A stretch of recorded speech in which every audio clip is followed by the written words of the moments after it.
Hello കൂട്ടുകാരെ, നമ്മൾ ചുമ്മാ അതൊന്ന് പുറത്തേക്ക് ഇറങ്ങിയതാട്ടോ.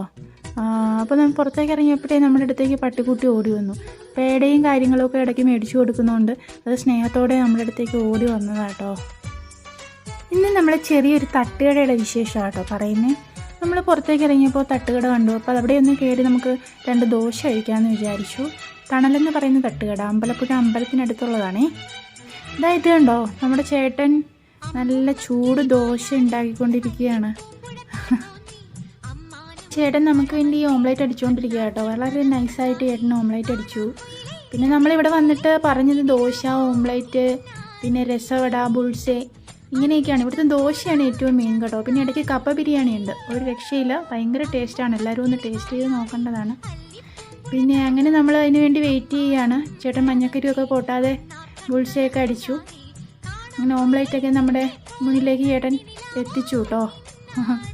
അപ്പോൾ ഇതാ നമ്മുടെ ക്ഷമയെ പരീക്ഷിക്കാതെ ചേട്ടൻ നമ്മുടെ മുന്നിലേക്ക് ഫുഡൊക്കെ കൊണ്ടുവന്ന് വെച്ചു കേട്ടോ. 2 കട്ടനും പറഞ്ഞു, എക്സ്ട്രാ പുതിനയിട്ട കട്ടനാട്ടോ.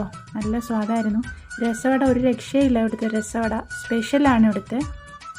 അപ്പോൾ ഇതാ കട്ടനൊക്കെ കുടിച്ചിട്ട് ഇത് നമ്മുടെ അനിയച്ചാരാ കേട്ടോ, കിച്ചു. അവന് ഈ നമ്മുടെ ബുൾസയുടെ മഞ്ഞക്കരു പൊട്ടാതെ വായിൽ വരെ എങ്ങനെ എത്തിക്കാം എന്നുള്ള പരീക്ഷണത്തിലാണ്. പക്ഷെ അവൻ വിജയിച്ചു അതിൽ. സ്പെഷ്യൽ സ്പെഷ്യല് നമുക്കിവിടെ ആസ് യൂഷ്വൽ ദോശ, സാമ്പാർ, ചട്നി. അതുകൂടാതെ സ്പെഷ്യൽ നമുക്ക് രസവടയുണ്ട്. പിന്നെ ഇട ദിവസങ്ങളിൽ കപ്പ ബിരിയാണി ഉണ്ട്. അത് കൂടാതെ തന്നെ നമ്മുടെ ദോശ ഫേമസ് ആണ്. ഇതിൽ ഇവിടെ വരുന്ന ഒരു 90% ആൾക്കാർ നമ്മൾക്ക് എന്താ പറയുക, നല്ലൊരു അഭിപ്രായം തന്നിട്ട് പോകാറുണ്ട്. സൂപ്പറാ. എന്ന് കൊടുത്ത സ്ഥിരം കസ്റ്റമർ ആണോ? കപ്പ ബിരിയാണി കഴിച്ചിട്ടുണ്ടോ? സൂപ്പർ. അമ്പലപ്പുഴ അമ്പലത്തിൻ്റെ പടിഞ്ഞാറേ നടയിലാട്ടോ നമ്മുടെ ഈ തട്ടുകട. അപ്പോൾ ഭഗവാനെയൊക്കെ കണ്ടിട്ട് പുറത്തിറങ്ങിയതിന് ശേഷം ഫുഡ് കഴിക്കാമെന്ന് വിചാരിക്കുന്നവർ ഈ തട്ടുകടയിൽ വന്നിട്ട് ദോശയും സാമ്പാറും രസവടയൊക്കെ ഒന്ന് ട്രൈ ചെയ്യണം കേട്ടോ.